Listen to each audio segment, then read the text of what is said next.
সুকান্তদা, উত্তরবঙ্গে ভয়াবহ ট্রেন দুর্ঘটনা বারবার গত বছরও এই সময় হয়েছিল। এতজন মানুষ মৃত এবং অনেকে আহত, কি বলবেন এই পরিস্থিতিতে? দেখুন, অত্যন্ত দুঃখজনক ঘটনা। আমরা পরিবারের প্রতি সমবেদনা জানাই। মাননীয় রেলমন্ত্রী ডিপার্টমেন্টের সাথে যোগাযোগ চলছে এবং উদ্ধার কার্য শুরু হয়ে গেছে, আপনারা জানেন। আমরা পরিবারের পাশে আছি, পরিবারকে ক্ষতিপূরণও দেওয়ার ব্যবস্থা হচ্ছে। এবং তার সাথে সাথে কেন দুর্ঘটনা ঘটলো, কেন একই লাইনে মালগাড়ি উঠে এলো, এর পেছনে অন্য কোনো কারণ আছে কিনা সে বিষয়ে তদন্ত হবে। বারবার করে রেলের এই দুর্ঘটনা এবং অশ্বিনী বৈষ্ণব তিনি রেলমন্ত্রী, তাকে দায়িত্ব নিতে হবে। দেখুন, এত ভালো রেলমন্ত্রী আগে কোনো হয়েছে কিনা আমার জানা নেই, এবং শিক্ষাগত যোগ্যতা দিক থেকে বা যা যা একজন রেলমন্ত্রী জানলে পরে রেলের কাজ ভালো হতে পারে, তার সমস্ত যোগ্যতা ওনার আছে।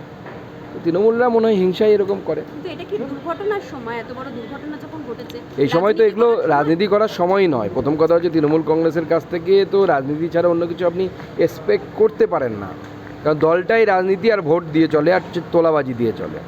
স্বাভাবিকভাবে তারা এই সময় রাজনীতি করে। উদ্ধার কাজে বিজেপি কার্যকর্তারা তারা কি অবশ্যই তারা সবাই হাত লাগাচ্ছে। কত টাকা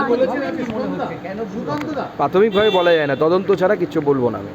তদন্তের রিপোর্ট আসুক। রাজ্যপাল বলেছেন যে তার যে রাজভবন সেটা থেকে সমস্ত পুলিশকে বেরিয়ে যেতে এবং কিওস্কে তিনি তালা লাগাতে চেয়েছিলেন, কিন্তু এখনো পুলিশ সেখান থেকে সরেননি।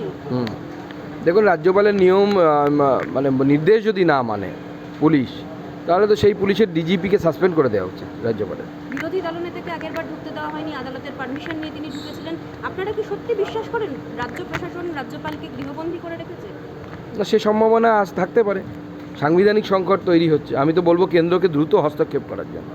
দেখুন, পুলিশ মন্ত্রী যদি তার কাজ করতে না পারেন, তো স্বাভাবিকভাবে রাজ্যপালের এই ধরনেরই তার প্রতি ব্যবহার হওয়া উচিত। এবং আমি এটা বুঝতে পারছি না, যারা আক্রান্ত তারা কেন রাজ্যপালের সাথে দেখা করতে পারবেন না। পুলিশ মন্ত্রী তো অবশ্যই দেখা করতে পারেন, অর্থাৎ যিনি মাননীয় মুখ্যমন্ত্রী আমাদের। কিন্তু একজন আক্রান্ত ব্যক্তি বা কোনো মহিলা যার পরিবার এইভাবে গৃহহীন হয়ে বা গৃহ ছাড়া হয়ে পড়ে আছে কলকাতায়, তারা কেন দেখা করতে পারবে না রাজ্যপালের সাথে? এই প্রশ্নটা সবার আগে। তাহলে পুলিশের পক্ষ থেকেই কি ধামাচাপা দেওয়ার চেষ্টা করা হচ্ছে যে হিংসার ঘটনা ঘটেছে? এবং আমি তো কালকে নিজের সরজমিনে খতিয়ে দেখতে গেছিলাম, সেখানে তো পরিষ্কার আমাদের কর্মীদেরকে হুমকি দেওয়া হচ্ছে যে কেন্দ্রীয় বাহিনী চলে যাক, তারপরে তোদের ব্যবস্থা হবে।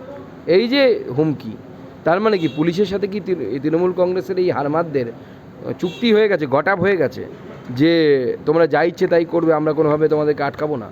যে পরিস্থিতি তৈরি হয়েছে সেটা কি সাংবিধানিক সংকট বলে মনে করছেন? যে পরিস্থিতি তৈরি হয়েছে, অবশ্যই রাজ্যপাল যদি পুলিশকে তার রাজ্য ভবন ছেড়ে বেরিয়ে যেতে বলে আর পুলিশ যদি না বেরোয়, প্লাস মুখ্যমন্ত্রী দেখা করতে চাইছেন, রাজ্যপাল বলছেন যে আমি আক্রান্তদের সাথে দেখা করতে চাই এবং আক্রান্তদেরকে পুলিশ ঢুকতে দিচ্ছে না, তো এই সব মিলিয়ে তো একটা বড়সড় সাংবিধানিক সংকট পরিণত হয়েছে বলে আমার মনে হচ্ছে। কেন বলতে পারবে না? রাজ্যপাল কার সাথে দেখা করবেন না, উনি দেখা করবেন না বলেননি এরকম তো নয়। উনি বলেছেন যে আমি আক্রান্তদের সাথে দেখা করব, তারপরে মুখ্যমন্ত্রীর সাথে দেখা করব। পুলিশ মন্ত্রীর সাথে আগে দেখা করে কি হবে? পুলিশ মন্ত্রীর কাছে যদি তিনি অভিযোগই না জানাতে পারেন বা নিচের নাগরিকদের কি হচ্ছে সেটা যদি জানাতেই না পারেন, তো আগে নাগরিকদের ফিডব্যাক দরকার, তারপরে না উনি মুখ্যমন্ত্রী বা পুলিশ মন্ত্রীকে জানাবেন।